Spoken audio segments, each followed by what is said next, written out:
મિત્રો, ગુજરાત સરકાર ગ્રામ્ય વિસ્તારના વિકાસ માટે કેવી રીતે ગામડાને અકબંધ રાખી શકાય વિચાર કર્યું. પ્રથમ લાઇટ આપી. લાઇટ એ જીવન જરૂરિયાતની વસ્તુ બની છે, મોહ શોખની નહીં. આપણા ઘરમાં કોઈ વૃદ્ધ બીમાર પડખા ફેરવતા હોય, ગરમીના દિવસો હોય, પન્યું ભીનું કરીને ગમે એટલી વાર કરી રાખીએ, પંખો હોય, લાઇટ નહીં તો વિદ્યાર્થીને સવારે પરીક્ષા આપવી હોય, બુક લઈને બેસે, લાઇટ જાય. સવારે પેપર આપવું હોય, કેરોસીનના ફોટા કાપી નાખ્યા હોય, કેરોસીન કાઢવું ક્યાંથી એનો સવાલ હોય, વાંચવું હોય, પરીક્ષા દેવી. મિત્રો, અનેક પ્રસંગો આપણે આવા જોયા છે. એ પરિસ્થિતિમાં મુખ્યમંત્રીએ નિર્ધાર કર્યો ગામડામાં સૌથી પ્રથમ લાઇટ આપી. બીજો સવાલ આવતો કે નાનું મોટી બીમારી હોય, શહેરમાં હોય તો દવાખાનું મળી જાય, ડોક્ટર મળી જાય, સુવિધા મળી જાય. આ કદી પ્રસંગોમાં તાત્કાલિક. મિત્રો, આપણા ઘરમાં ઘરનું વાહન હોય, મોટા શહેરમાં રહેતા હોય અને કોઈ પ્રસંગ બની જાય તો આપણી ગાડી ગેરેજમાંથી બહાર કાઢીએ, ચાલુ કરીએ, દર્દીને એમાં બેસાડીએ. 10-15 મિનિટ થાય કે ન થાય? 10-15 મિનિટ તો થાય ને. તમે 108 નંબર ઘુમાડો, આ ઓરડાના જંગલમાં હો, કચ્છના રણમાં હો કે કુકાઓના કોઈ પણ ગામડે હો, કેટલી વારમાં પહોંચે છે? 10-12 મિનિટમાં પહોંચે ને.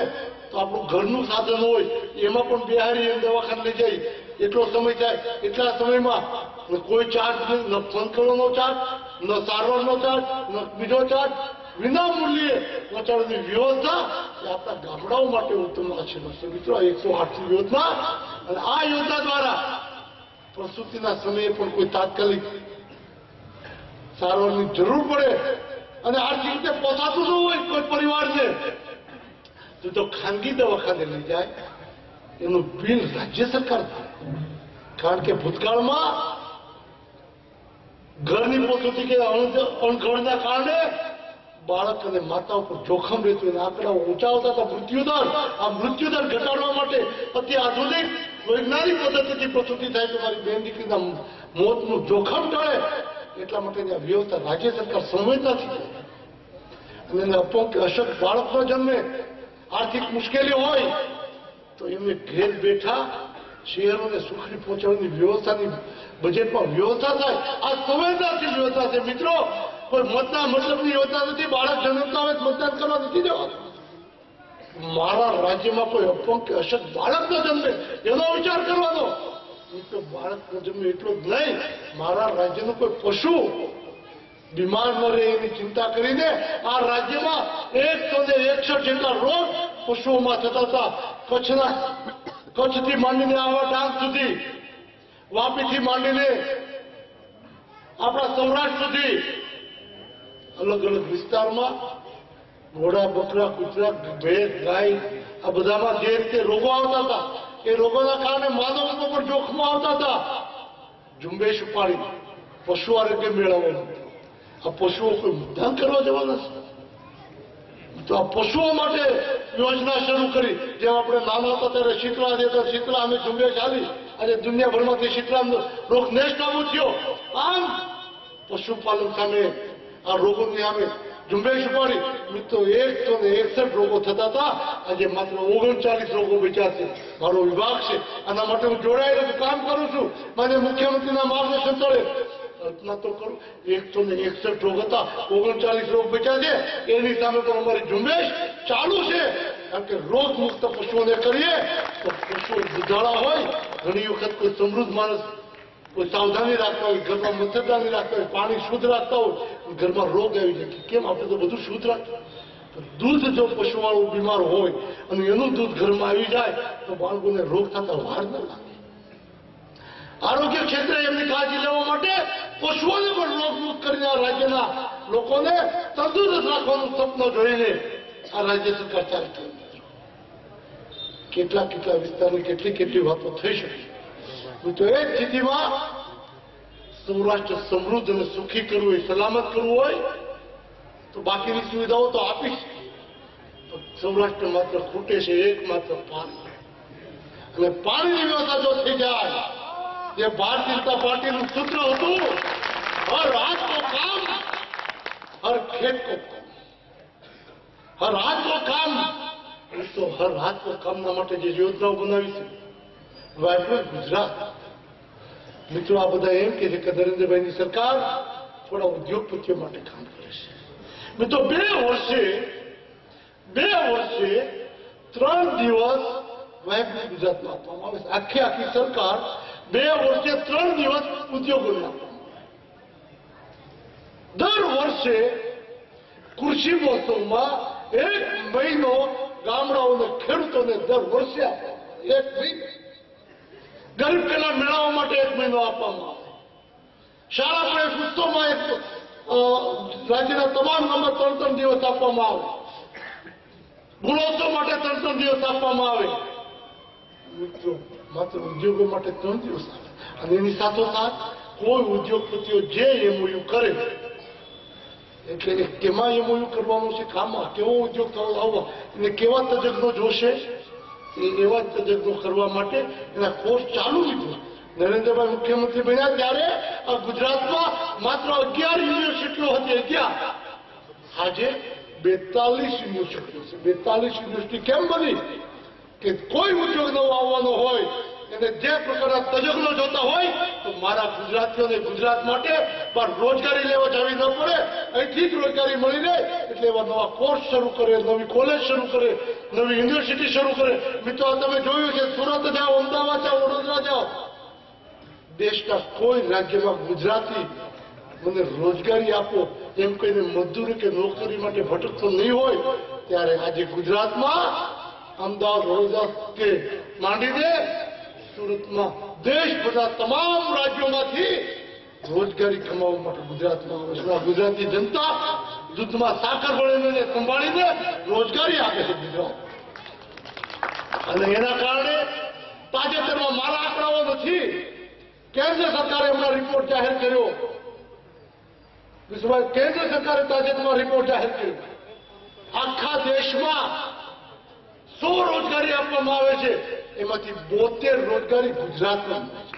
72% રોજગારી ગુજરાતમાં મળે છે। આ છે ગુજરાતની તાસીર। આ ભારતીય જનતા પાર્ટીના શાસનમાં એ તાસીર બોલાવી શક્યા છે।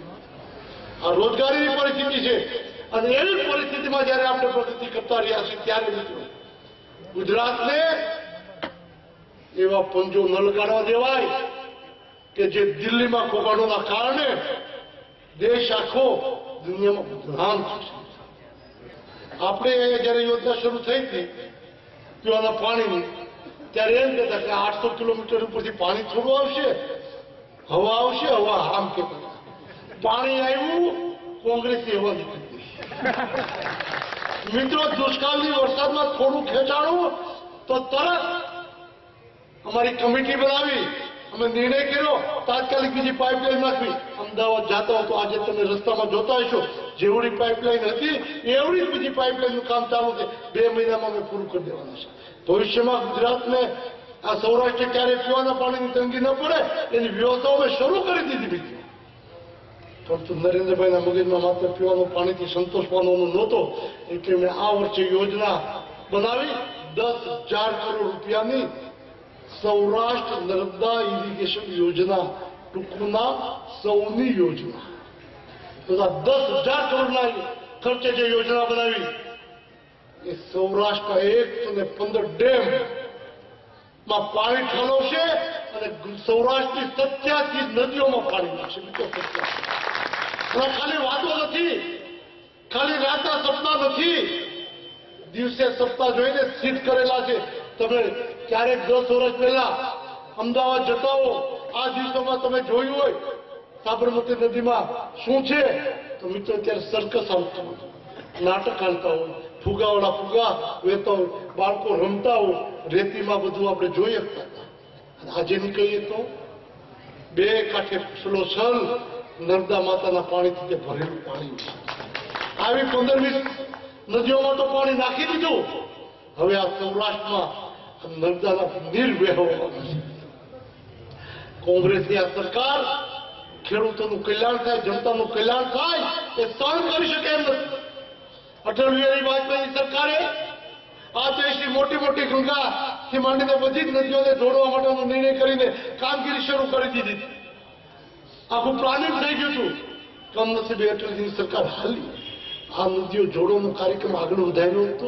કોંગ્રેસનું શું ચાલે મિત્રો? એ આખી યોજના અભરાય છે. આપણે આપણા હિતમાં, સૌરાષ્ટ્રના હિતમાં આ સૌની યોજનાને પૂરી કરવા માટે પણ ભારતીય જનતા પાર્ટીના નેતૃત્વ નરેન્દ્ર મોદીને સહયોગ આપો.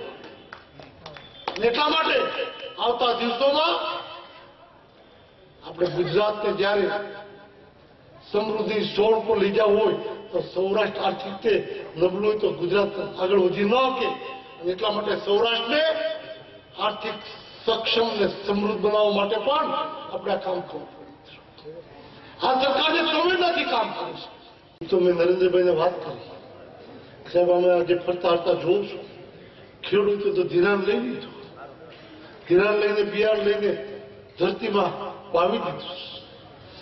હવે વરસાદ ખેંચાવાના કારણે એમનો પાક થાય નથી. વરસાદ થાય તો પણ બળી ગયું છે, જીવતું નહીં થાય, ઉગ્યું નથી, કાંઈ ઉગશે નહીં. ખેડૂતો મુશ્કેલીમાં. આપણે સહાય કરી, મદદ કરી. કેમ મદદ કરી? કેવી રીતે કરી? કાયદાના નિયમો પ્રમાણે જ્યાં સુધી દુષ્કાળ જાહેર ન થાય ત્યાં સુધી બીજી મદદો ન થાય કે રસ્તો થાય, દુષ્કાળ જાહેર કરે કે દરખાસ્ત મારા વિભાગના અધિકારીઓ કીધું કે સપ્ટેમ્બર મહિનાની 15 તારીખથી નિયમ છે ક્રોપ કટિંગ શરૂ થાય, 30 તારીખ સુધીમાં ક્રોપ કટિંગ પૂરું થાય, પછી આનાવારીનો રિપોર્ટ થાય, ઓક્ટોબરમાં આનાવારી તાલુકાથી જિલ્લાએ જાય, જિલ્લાવાળા ગાંધીનગર મોકલે અને પછી ઠેઠ ઓક્ટોબરના એન્ડમાં દુષ્કાળ અર્ધ દુષ્કાળ જે કઈ આંકડા આવ્યો એના કારણે જાહેરાત થાય. મેં સાહેબ સીએમ સાહેબને કીધું કે સાહેબ આ વરસાદને ખેંચાવાના કારણે પાક નિષ્ફળ ગયો, હજી ચોમાસું ઘણું બાકી છે, કુદરતી દયા છે તો વરસાદ થઈ જાય તો ખેડૂતો પાકમાં નાનાવારી રાહ નહીં જોવે, પોતાના પશુઓને બચાવવા માટે જુવાર બાજરી મકાઈ કાંઈ ને કાંઈ વાવશે. ક્રોપ કટિંગ કરવા જાય ત્યારે કંઈક બીજું હશે, ધિરાણ કંઈક બીજું લીધું હશે અને એના કારણે ખેડૂતો મુશ્કેલીમાં મુકાય, પાક વીમો નહીં મળે, બાકીની મુશ્કેલીઓ થાય. એટલે દુષ્કાળ જાહેર કરીએ તો બીજી કાંઈ જરૂરિયાત થાય નહીં, ઓટોમેટિક એને લાભ આપી શકીએ. મિત્રો સરકારના અધિકારીઓની નોંધને ઉલ્લેખીને એક 50 વર્ષ પછી એવો મળદ મુખ્યમંત્રી ખેડૂતના હિતનો નીકળ્યો નરેન્દ્ર મોદી. એમણે એમને મળેલી સત્તાના આધારે ગુજરાતમાં દુષ્કાળ જાહેર કર્યો. જેવો દુષ્કાળ જાહેર કર્યો તરત બીજો નિર્ણય કર્યો કે ગુજરાતના ખેડૂતોએ લીધેલું ધિરાણ એના પરનું વ્યાજ માફ કે સરકાર ભરશે. તો 50 રૂપિયા નિર્ણય પહેલી વખત થયો. વ્યાજ માફ કર્યું એટલું જ નહીં મિત્રો, જેવો દુષ્કાળ જાહેર કર્યો એટલે કેન્દ્ર સરકારે આવવું પડે. કાયદા પ્રમાણે એનો જયારે કુદરતી આફત હોય ત્યારે એની સહાય આપવી જોગવાઈ છે. એની ટીમ આવી આખી 2-3 મહિના પહેલાના સમાચાર વાંચી લો. કેન્દ્ર સરકારના મંત્રીમંડળની આખી ટીમ આવી ગાંધીનગરમાં. અમારા મંત્રીમંડળની ટીમ જે બનાવી હતી મુખ્યમંત્રીના નેતૃત્વમાં અમારી બેઠક થઈ, 2.5 કલાક સુધી બેઠક આવી. 15,000 કરોડનું ગુજરાતમાં વરસાદ ખેંચાવાના કારણે કૃષિ અને ક્ષેત્રનું નુકસાન થયું એનો અમે રિપોર્ટ એને સુપ્રત કર્યો. તો રિપોર્ટ સુપ્રત કર્યો, એના પર ચર્ચાઓ થઈ, એમને સંતોષ વ્યક્ત કર્યો અને મિટિંગ 2.5 કલાક પછી પૂરી થઈ. એટલે પ્રોટોકોલમાં અમારા મંત્રીને નીચે વળાવાઈ ગયો. પત્રકાર મિત્રો ઉભા હતા, એમને પૂછ્યું કેમ છે, એમને કીધું રિપોર્ટ બરાબર છે, અમે જોઈ લીધો છે, દિલ્હી જઈને અમે રાજ્યને સહાય મોકલી આપીશું. મિત્રો 15 દિવસ થયા, સહાય ના આવી. કૃષિ મંત્રી તરીકે મેં ઉઘરાણી કરી, જવાબ ના આવ્યો. બીજા 15 દિવસ થયા, પાછી ઉઘરાણી કરી, જવાબ ના આવ્યો. મુખ્યમંત્રીનું ધ્યાન દોર્યું, એની કક્ષામાંથી ઉઘરાણી કરી, હજી સુધી 1 રૂપિયો મોકલ્યો. અને આ મારા બેટા હમણાં એક ટીવી ડિબેટમાં કોંગ્રેસના ઉમેદવાર એમ કે 350 કરોડ રૂપિયા સરકારને આપ્યા છે. આ નિમિત્તે એને ઉલ્લેખ કર્યો ને દિલીપભાઈ કૃષિ મંત્રી છે, સરકાર દેતી નથી. મિત્રો આ પરિસ્થિતિને ધ્યાનમાં લઈને મેં ચેલેન્જ કરી. 15,000 કરોડ રૂપિયાની દરખાસ્ત મારા વિભાગે અને સરકારે, મહેસૂલ વિભાગે આ રાજ્ય સરકારોથી કેન્દ્ર સરકારને આપી છે અને એમાંથી 1 પણ રૂપિયો કેન્દ્ર સરકારે આ રાજ્યમાં આપ્યો હોય તો મિત્રો આજે 25 તારીખ છે, 24 તારીખે ફોર્મ ભરી આજે 25 તારીખ છે, 28 તારીખ ફોર્મ ખેંચવાની છેલ્લી તારીખ છે. તમે કેન્દ્ર સરકારમાંથી રેકોર્ડ લઈ આવો અને આ ટીવી ડિબેટ આખી દુનિયા જોવે છે, લાઈવ જોવે છે, બોલીએ જોવે છે. હું ચેલેન્જ કરું તમને, તમે 1 રૂપિયો પણ જો સહાય કરી હોય તો 28 તારીખે મારી ઉમેદવારી પત્ર પાછું ખેંચી લઈશ. તમે પાછું ખેંચવાની તૈયારી રાખો. મિત્રો આ ચેલેન્જ મેં ટીવી ડિબેટમાં કરી પીછેહટ કરી ગયા તરત કોંગ્રેસ. ગામડામાં આવ્યું કેવું છે કે દીધું દીધું દીધું, ત્યાં કૃષિ મંત્રી છે દેતા નથી, વાતો કરશે. મિત્રો મારે યાદ અપાવું છે 1985 નો વીમો આ જિલ્લાને મળ્યો નહોતો. દ્વારકાદાસભાઈ પટેલના નેતૃત્વ કરતા હતા ત્યારે આંદોલનો ખૂબ કર્યા. કેન્દ્ર સરકાર અમે આંદોલન કરવા છતાં પણ વીમો ન આપ્યો. કોર્ટમાં ગયા, કોર્ટમાં ઘણા વર્ષોથી કેસ હાલ્યો, ચુકાદો આવ્યો, અપીલ થઈ, આ બધું હાલતું રહ્યું, વીમો ન આપ્યો. અટલ બિહારી વાજપેયી જયારે કેન્દ્રમાં મંત્રી બન્યા, અજીતસિંહ કૃષિ મંત્રી બન્યા, અને ત્યારે મેં એનો સમય લઈને રૂપાલા સાહેબ અહીંયા કૃષિ મંત્રી હતા અને હું કેન્દ્રમાં આપ સૌના પ્રેમથી લોકસભામાં હતો. અજીતસિંહના ઘેર ગયો સમય લઈને. અજીતસિંહ ઘેર બેઠા હતા ઓફિસમાં, એની ઘરની ઓફિસમાં. ચરણ ચૌધરીજીનો ફોટો ઉપર હતો. મેં શરૂઆત કરી, ચરણ ચૌધરીજી એટલે ખેડૂતોના હામી. તમે એના દીકરા 17 વર્ષથી મારા વિસ્તારના ખેડૂતો પાક નહીં મળવાના કારણે દુઃખી છે. એના પર વ્યાજ એટલું ચડી ગયું છે કે આજે આપીશું તો પણ એ વ્યાજમાં ડૂબી જશે. હવે તમે ચરણના દીકરા બેઠા હોય ત્યારે મારા ગુજરાતના અને અમરેલીના ખેડૂતો દુઃખી થાય.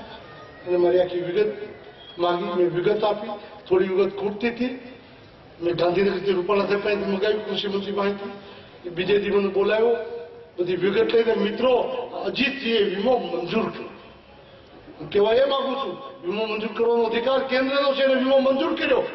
વીમો મંજૂર કર્યા પછી અજીતસિંહ ભારતીય જનતા પાર્ટીના મંત્રી નહોતા, અને છતાં પણ આપણે અમરેલીના અખાડામાં અજીતસિંહને બોલાવીને એનું સન્માન કર્યું. સન્માન એટલા માટે કર્યું, 17 વર્ષ પછી કેન્દ્ર સરકારના કૃષિ મંત્રીએ એ વીમો મંજૂર કર્યો. વીમો મંજૂર કરવાનો અધિકાર કોંગ્રેસના શાસકો દિલ્હીને, અને આપણા મોટે કોહાના કરવા નીકળી પડ્યા છે. આ કોંગ્રેસ વાળાને ઓળખવા પડશે. આને એટલા બધા ખોટા બોલાશે, બકરાનું કૂતરું કરવાની વાતો સિવાય બીજું કઈ આવડતું નથી. આવી સ્થિતિમાં જયારે નીકળી પડ્યા છે ત્યારે એમને આજ દિવસ સુધી ગુજરાતને ધમરોળવાનું કામ, શોષણ કરવાનું કામ કર્યું છે. પહેલી વખત એક મળદ મુખ્યમંત્રી એવા નીકળ્યા છે જેને ગુજરાતના વિકાસમાં સૌનો સાથ, સૌનો વિકાસ. મિત્રો હું કરું છું એમ નહીં, સૌના સાથ દ્વારા એ વિકાસ કરવા માંગે છે.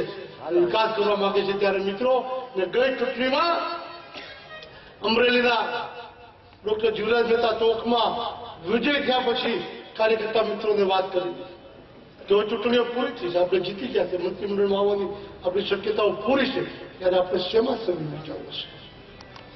જીત્યા પછી આપણે અમે કામ કરીને એમ બદલાના ભાવનાથી પાડી દેવાનું કામ કરવું છે, ધમકાવવાનું કામ કરવું છે, કે અત્યાર સુધી 30 વર્ષ પછી આપણને પહેલી વખત મંત્રીમંડળમાં તક મળવાની છે ત્યારે આટલા વર્ષની વિકાસમાં આપણે પાછળ રહી ગયા છે, એ વિકાસના ખાડા પૂરવાનું કામ કરવું છે. અને એમ કહીને મેં સૌને અપીલ કરી હતી, મિત્રો આવો આપણે સૌ સાથે સિદ્ધાર્થને વાત કરીને નિર્ણય કરીએ. વાત નહીં, વિવાદ નહીં, વિકાસ સિવાય વાત. આ વિસ્તારમાં આ વિકાસની ઉણપ હું જોઈ રહ્યો છું. આવતા દિવસોમાં આપણે રાજ્યના વિકાસ સાથે આ વિસ્તારને વિકાસ સાથે જોડે છે. અત્યાર સુધી આ વિસ્તાર વિવાદ અને વિખવાદમાં આવ્યો છે. નાના હોય ત્યારે ના આપણે ઓડીને કે બાઘડો આવ્યો સુઈ જા, તમારે ફલાણા આવશે, ફલાણા ક્યાંથી આવશે, તમને ખાઈ જાય, મારી નાખશે. મિત્રો હિંમતપૂર્વક તમને કહું છું, દિલીપ સંઘાણી આ વિસ્તારની રખેવાળી કરશે, તમામ સમાજની રખેવાળી કરશે, તમારા વિકાસની રખેવાળી કરશે, તમારા વ્યક્તિગત જીવનની રખેવાળી કરશે. કોઈની તાકાત નથી કોઈ સમાજના સામાન્ય લોકોને ઊંચા કરી શકે. આપણે વિખવાદ અને વિવાદમાંથી બહાર નીકળીને વિકાસના રસ્તે ચાલવું છે, અને વિકાસના રસ્તે સૌનું કલ્યાણ છે. આવો સૌ સાથે મળીને વિકાસનો પંથ પસંદ કરીને ભારતીય જનતા પાર્ટીને વિજય બનાવે. જય જય જય ગુજરાત. વંદે માતરમ.